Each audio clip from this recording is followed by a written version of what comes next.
কারো থাকার সুযোগ নাই, কেউ থাকে না, আমরাও থাকবো না। যদি থাকতেন কেউ, তাহলে আমরাও আজকে সাহাবী হইতে পারতাম। একজনই থাকার ছিলেন, যিনি এই মাসে আসছেন, উনিই থাকতেন। এই জন্যই কবি বলে, লাউ কানাতিদ দুনিয়া মুখাল্লাদা মা মাতা মুহাম্মাদা।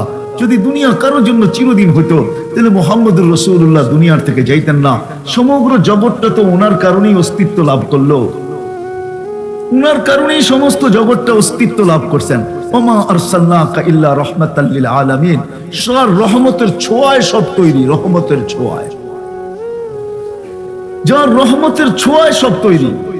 যখন কিছুও তৈরি হয় না, তখন থেকে যিনি নবী, তখন থেকে মানুষের জন্ম বৃত্তান্ত, মানুষের জীবনী লেখা হয় জন্ম থেকে, আর জীবনীর পৃষ্ঠা অফ হয়ে যায় মৃত্যুর সাথে সাথে, আর জীবনী থাকে না। কিন্তু মুহাম্মদুর রাসূলুল্লাহ সাল্লাল্লাহু আলাইহি ওয়াসাল্লাম, যার জীবনী শুরু হয়েছে আজল থেকে। কোত্থেকে? আজল থেকে যার জীবনী শুরু। যদি আজল থেকে না হইতো, তাহলে মাসালুহুম ফিত তাওরাতি ওয়া মাসালুহুম ফিল ইনজিল কি করে হইতো? হ্যাঁ, কি করে হইতো? মাসালুহুম ফিত তাওরাত ওয়া মাসালুহুম ফিল ইনজিল কি করে হইতো?